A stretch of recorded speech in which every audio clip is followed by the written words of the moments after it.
ਬਚਪਨ ਤੋਂ ਸਤਸੰਗ ਸੁਣਦੇ ਆਈ ਹਾਂ, ਤੁਸੀਂ ਬਾਪ ਹੋ ਮੇਰੇ, ਤੇ ਬਚਪਨ ਤੋਂ ਇਦਾਂ ਲੱਗਦਾ ਸੀਗਾ ਕਿ ਕਦੀ ਵੀ ਇਹ ਵਿਸ਼ਵਾਸ ਡੋਲੂਗਾ ਨਹੀਂ ਜਾਂ ਫਿਰ ਕੋਈ ਸਵਾਲ ਨਹੀਂ ਪੈਦਾ ਹੋਗਾ ਇਹ ਰਸਤੇ ਦੇ ਉੱਤੇ। ਪਰ ਹੁਣ ਵੱਡੇ ਹੋ ਕੇ ਕਦੀ ਕਦੀ ਸਵਾਲ ਆਂਦਾ ਆ ਤੇ ਮੈਨੂੰ ਚੰਗਾ ਨਹੀਂ ਲੱਗਦਾ ਹੈ ਜਦੋਂ ਮੇਰੇ ਦਿਮਾਗ 'ਚ ਸਵਾਲ ਪੈਦਾ ਹੁੰਦੇ ਆ ਇਸ ਪਾਥ ਬਾਰੇ। ਤੇ ਉਸ ਟਾਈਮ 'ਚ ਕੀ ਕਰਨਾ ਚਾਹੀਦਾ ਬਾਬਾ ਜੀ? ਬੇਟਾ ਸਵਾਲ ਤਾਂ ਰਹਿਣਗੇ, ਆਖਰੀ ਵਕਤ ਤੱਕ ਸਵਾਲ ਰਹਿਣਗੇ, ਕਿਉਂਕਿ ਆਪਾਂ ਆਪਣੇ ਮਨ ਦੇ ਜ਼ਰੀਏ ਜਾਂ ਦਿਮਾਗ ਦੇ ਜ਼ਰੀਏ ਇਹਨਾਂ ਚੀਜ਼ਾਂ ਨੂੰ ਸਮਝਣ ਦੀ ਕੋਸ਼ਿਸ਼ ਕਰਦੇ ਹਾਂ। ਭੁੱਲ ਜਾਂਦੇ ਆ ਕਿ ਜਿਹੜਾ ਅਸਲ ਗਿਆਨ ਹੈ ਉਹ ਤਾਂ ਸਾਡੇ ਅੰਦਰੋਂ ਮਿਲੂਗਾ। ਗਿਆਨ ਧਿਆਨ ਧੁੰਨ ਜਾਣੀਏ ਅਕਥ ਕਹਾਵੇ ਸੋਏ। ਸੱਚਾ ਗਿਆਨ ਤਾਂ ਜਦੋਂ ਧੁੰਨ ਦੇ ਨਾਲ ਜੁੜਾਂਗੇ ਤਾਂ ਮਿਲੂਗਾ।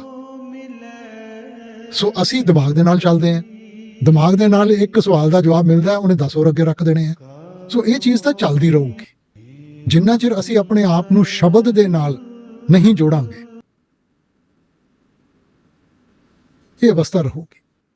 आपने मुझे 3 बड़ी प्यारी बेटियां दी हैं और तीनों ही वेजिटेरियन हैं। जो मेरी दूसरी बेटी है वो डॉक्टर बनना चाहती है।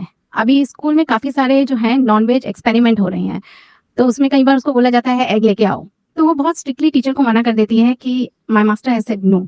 और कई बार तो ये हो जाता है कि टीचर बोलते हैं कि ईमेल करो मुझे कि तुम ये नहीं एक्सपेरिमेंट करना चाहती हो और उसमें अपने पेरेंट्स को भी रखो। और वो बहुत आराम से ईमेल करती है हमें और टीचर 0 दे देती है। तो ऐसा काफ़ी टाइम से चल रहा था।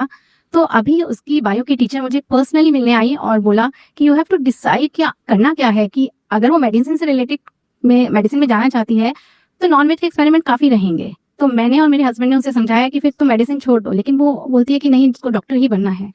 तो आप प्लीज़ बताइए कि हमें क्या करना चाहिए। बेटा देखो, जो कर्म है ना, अगर हम सोचें कि हम कर्म नहीं करेंगे, कर्म तो हम हर एक श्वास के साथ कर्म कर रहे हैं। सो इसलिए कई बारी हमें चुनना पड़ता है कि the lesser of the two evils. So एक तो चीज़ है कि बगैर मकसद हम करें और एक है कि किसी मकसद को लेके करें। सो अगर उन्होंने डॉक्टरी करनी है तो ये तो उसका एक हिस्सा है जो ज़रूरी है, क्योंकि वो चीरा देंगी तभी तो उनको एहसास होगा ना, तभी तो वो सीखेंगी। सो अगर वो ये कदम उठा रही हैं कि आगे जाके किसी का भला करेंगी, किसी का दुख सुख बांट सकेंगी, फिर तो एक जरिया हो गया।